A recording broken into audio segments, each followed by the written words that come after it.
Good afternoon, this is Nicholas from Gandor Gaming, and I bring you guys my yellow-blue Porcus the Ace deck profile for y'all today, post the Three Brothers Structure deck. This is a brand new blue-yellow leader that came out of this brand new OT, I think 14 structure deck, and it's actually a really powerful leader, and I think it's very slept on. I think right now he might be the weakest of the three, but as soon as we get OPO 7 and 8, this leader is going to pop off like nobody's business, and it's going to be one of the strongest out of the Three Brothers in this set. Mark my words. But yeah, let's actually go over what Blue Yellow Ace does. I had to start off with him because I pulled the alternate art leader. So, of course, I got to make a deck profile with him first. If you want to see me pulling this alternate art, you can check out my box opening video. I posted it in the previous week, so you can check that out. But yeah, let's get straight into this. So what does Porcus the Ace blue yellow leader do? Everyone knows what the red leader does. What does the blue yellow leader do? Well, he has a gimmick where once per turn during the main phase, you put 2 on him, you look at the top 5 cards of your deck, place a 5-cost character with just a 5-cost character in general into your life face up, and then during the end phase, you trash all face up life. The whole gimmick of this leader is that you either want to flip your life back down or use your life to either add cards to your hand or KO opponent's characters using cards that like cost you your life to then blow up a character. So basically you heal yourself to either actually heal yourself to gain card advantage in drawing or to just like kill an opponent's character. It's a very cool leader. He's very toolboxy. He's the second leader of his kind to have the blue-yellow attribute, and I think even now he has some potential in the meta, but he won't see really any play until, again, OPO 8 and OPO 7, because that's actually when we get the brand new Whitebeard Pirate cards. He actually gets some really, really good support in the form of the 2 5-cost aces, the 6-cost Jozu, and of course 10-cost white rush leader ace, which is pretty insane. So stay tuned for more updates on this leader. But yeah, let's get straight into this. So first things first, I am trying out Shanks. Shanks is a bad card, I'm not going to lie to you. He's a 7-cost, 7k, no counter. But he kind of is like a mini Big Mom, because not only does he heal you, but if your opponent has more 7 cards in hand, he also rips an opponent's life. So technically, he is just a Big Mom just at home. Basically, his whole gimmick is that on play, you turn one of your face-up life face down, and then if your opponent has 7 more cards in their hand, they trash 1 card from the top of your opponent's life cards. So it's basically a Big Mom effect for your leader. So on your 9 Dawn turn, if you went first, you put 2 Dawn on Ace, use Ace's ability to put a life, get a 5-cost character, put it into your life. Then you can drop Shanks, flip that life face down so it doesn't get trashed during the end phase. And then Shanks will then rip an opponent's life if they have 7 more cards in hand, which most likely they do. So it's a very, very strong effect. Overall, I think this card has potential. I think the only reason people are sleeping on it is because it's a 7k, 7 cost with no counter, and you can only really use its ability once you get down to the 10 Dawn turn or the 9 Dawn turn.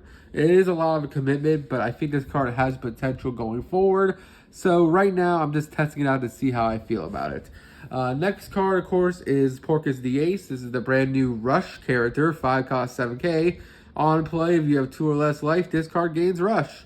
That's simple. Really, really good card, and just really, really strong in general. This card will be stapled in a lot of yellow decks going forward, so pay attention to that.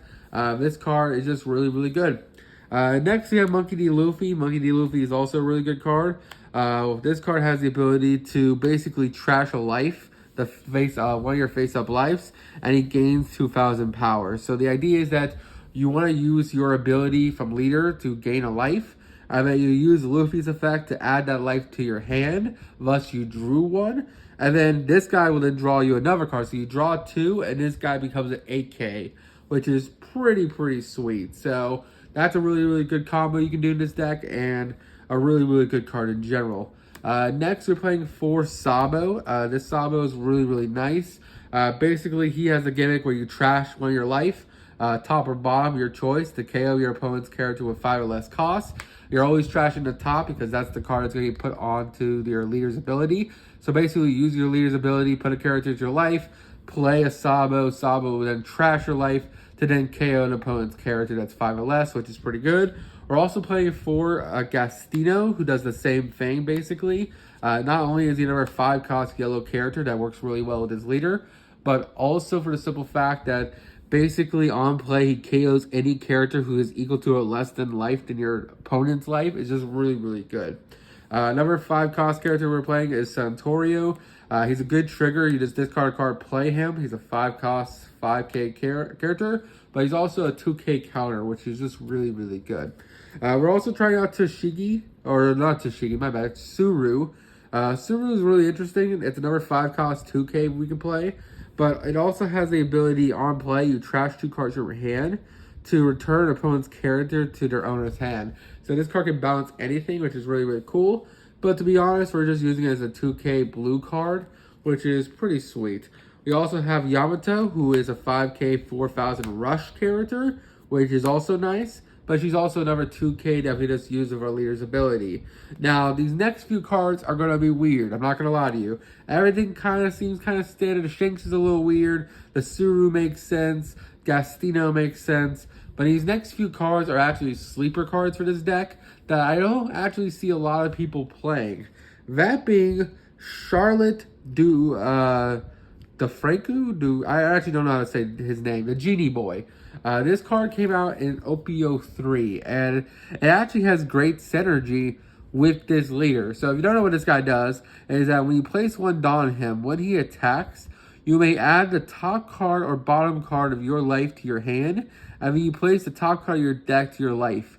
So basically, you replace your top life with a life from your deck, and you get to draw one. So basically, with your leader ability, you can put any 5-cost character into your life, put a Dawn on him, swing, heal, and add that character you just added to your life to your hand, and then he'll place the first top card of your deck in your life. So he heals you, and he attacks, and he draws you a card. Really, really cool card. Also, he's just a 4k 5000, so he's not even bad stats. I'm actually kind of happy that this card finally sees some play. This card I always thought was cool, but everyone was like, it doesn't have a trigger, so it's ass. But it actually has some great synergies with this leader, and I'm really happy about that. Next, we're playing 2 Charlotte Pudding because this is one of the best blue cards in the game. Of course, you gotta play Pudding. This card's amazing. Just shuffle back their hands, which is really, really good.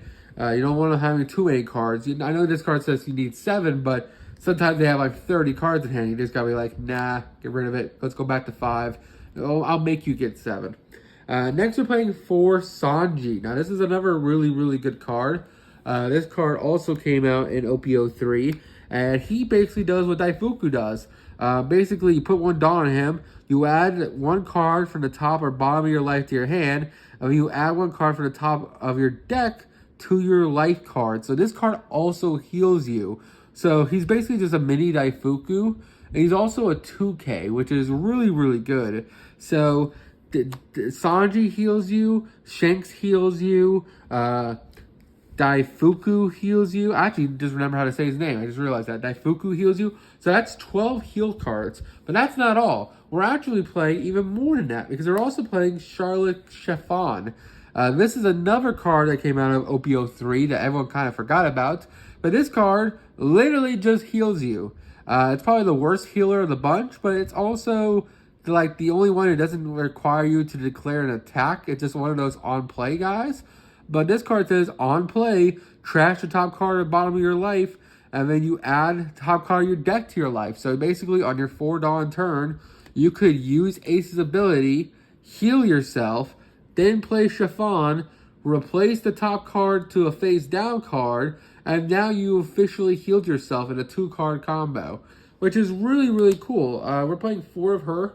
I know she doesn't have counter, but she is very easy to do, so I feel like it was just really, really easy. And then finally, we're playing 4 Thunderbolts. This is kind of a removal card.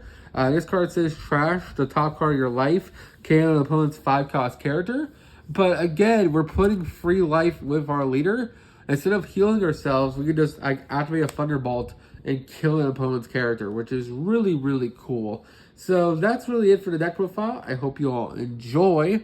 I think there's some really cool tech choices with this deck. I wanted to fit X-Drake, the 5-cost blue card, but my issue with X-Drake is that, yes, he is a blocker, so that's really, really solid, but because you go through so many cards in your leader's ability, sometimes you're just not going to be able to stack your cards. Like, you're going to stack it for a turn. Like, you're going to summon X-Drake, stack your top 5, then you're going to use his ability, look at the top 5, get one of the cards, and then your whole new 5 is different again.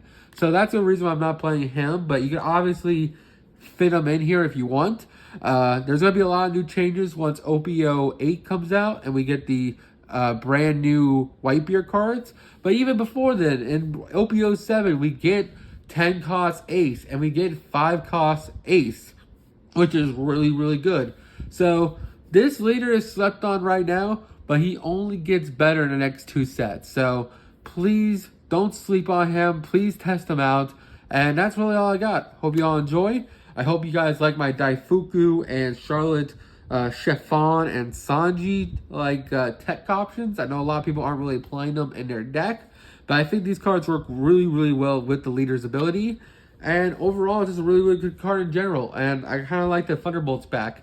Everyone kind of replaced Thunderbolt with Nami, but now you can just play Thunderbolt in this deck because you're just getting a free life anyway. You might as well just Thunderbolt for free then, which is pretty solid. So, hope you all enjoy. Don't do anything stupid. I'll see you on the next one. Bye-bye.